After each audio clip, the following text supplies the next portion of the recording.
Surströmming 4 ways. I'm opening surströmming in my house. I'm opening it in my house. I'm opening surströmming in my house. First, I'm going to do like a yuzu ponzu with coriander and chili on top. If you've ever had like yellowtail jalapeno or something like that, it's very similar to that. I'm gonna also do spicy surströmming over crispy rice with eel sauce on top, and pan-fried surströmming with brown butter and crispy capers over cauliflower puree. And then I'm also gonna do it the straight up just Swedish style. So here's all my ingredients. I have cauliflower, honey, spicy chili sauce, black sesame seeds, eel sauce, yuzu ponzu sauce, capers, oil, sushi rice, onions. The list goes on and on.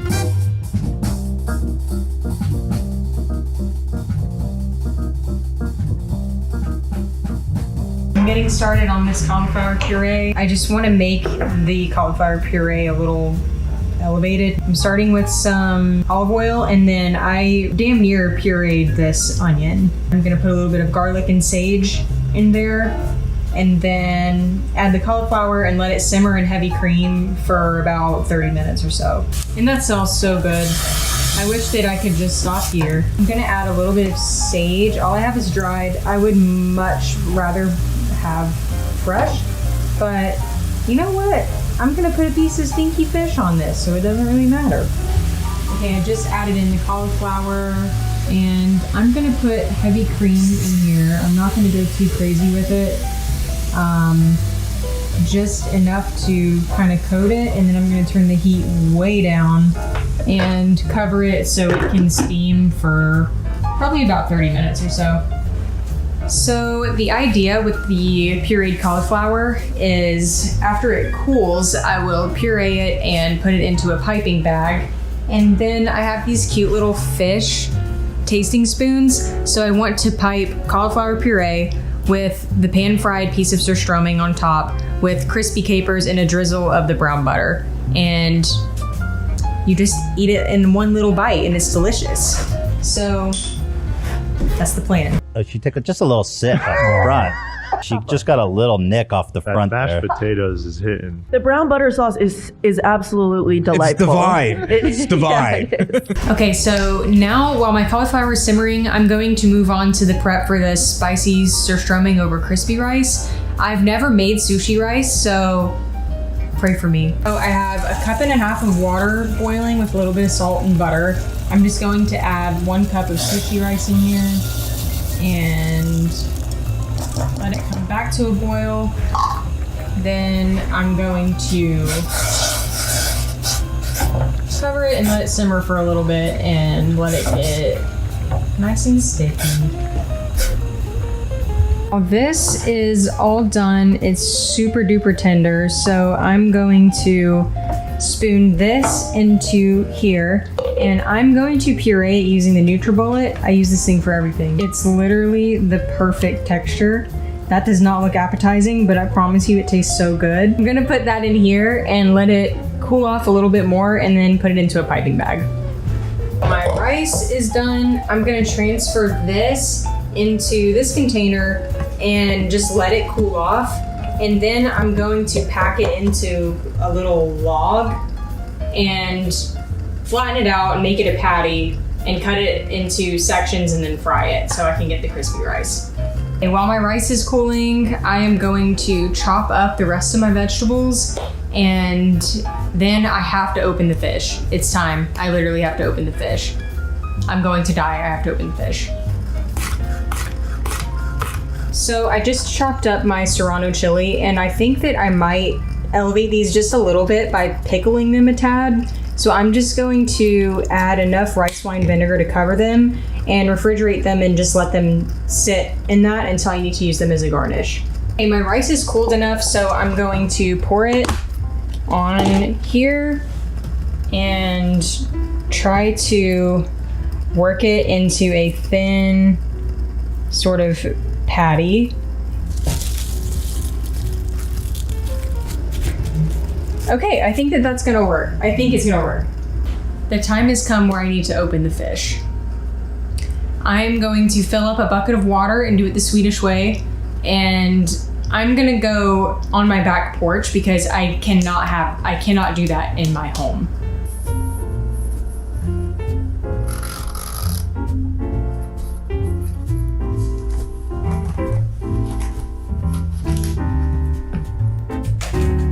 Okay, I'm outside. I'm about to open the cans. I have a bowl of water and I'm going to rinse the pieces of fish off after I open the cans. So I'm just gonna open them, transfer the fish into a different container, and then go inside and rinse it off. Ugh.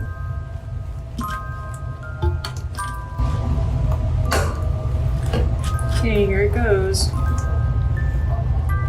Oh my god, it literally smells the exact fucking same. It literally smells the exact same. Okay, alright, I just gotta do this fast.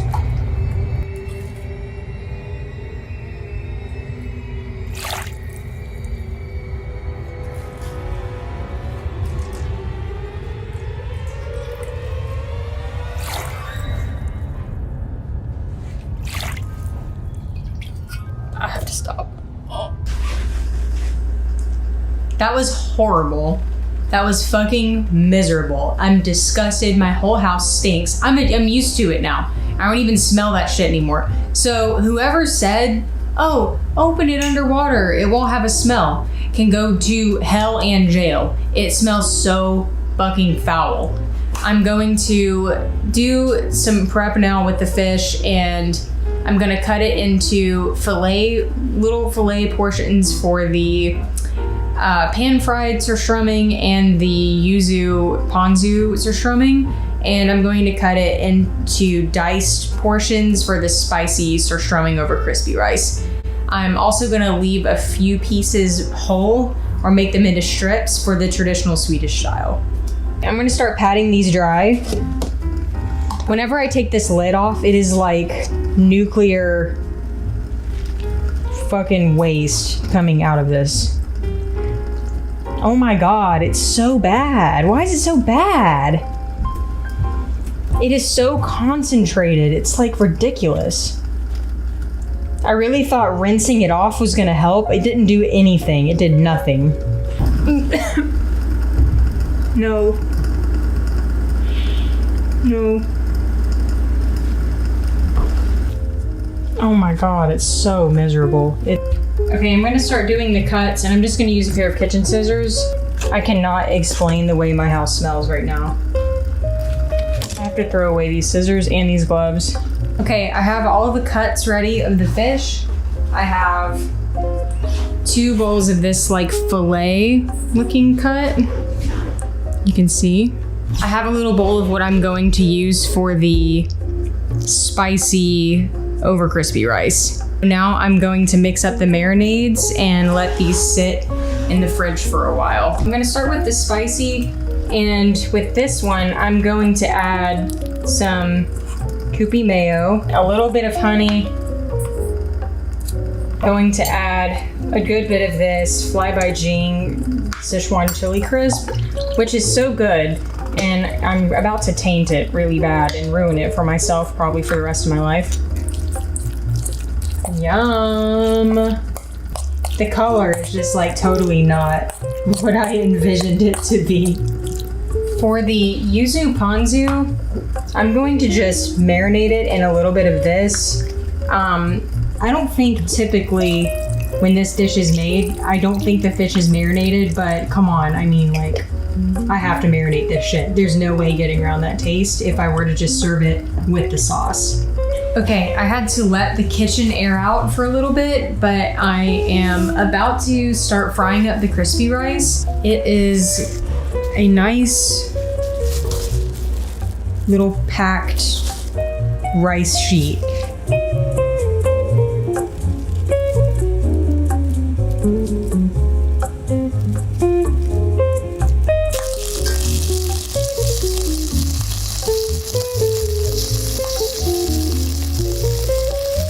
We are getting into the home stretch, and then I am free from this smell. I'm about to brown some butter and fry some capers.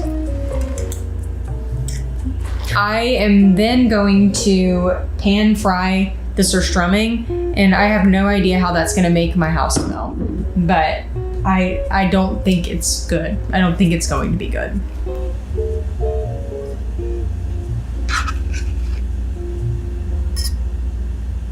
I hate how it moves when I put it in the pan. It like shrivels up.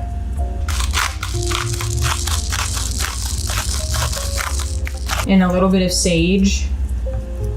Actually, now that it's starting to cook, the smell is even worse than just plain surströmming. And it's also like not cooking. It's just like sizzling. The salt, there's just like salt water leaking out of it, and it's like frying. Like, look, I can pick the salt up that's coming off of it. That's just salt. Here are my little pan-fried surströmming pieces. This was really strange because the smell changed so much. It smells like intense pee and like ammonia and chlorine now that I pan-fried this. So I don't know what that says, but I'm glad this part's over. Ian just got home. This is horrible. I don't smell anything anymore. I truly don't. This is so bad. You've become one with the fika fish I really smell. have. Like, It smells like I've just been like cooking normal food in here to me. you're like Bane. Oh my god. He's so dramatic.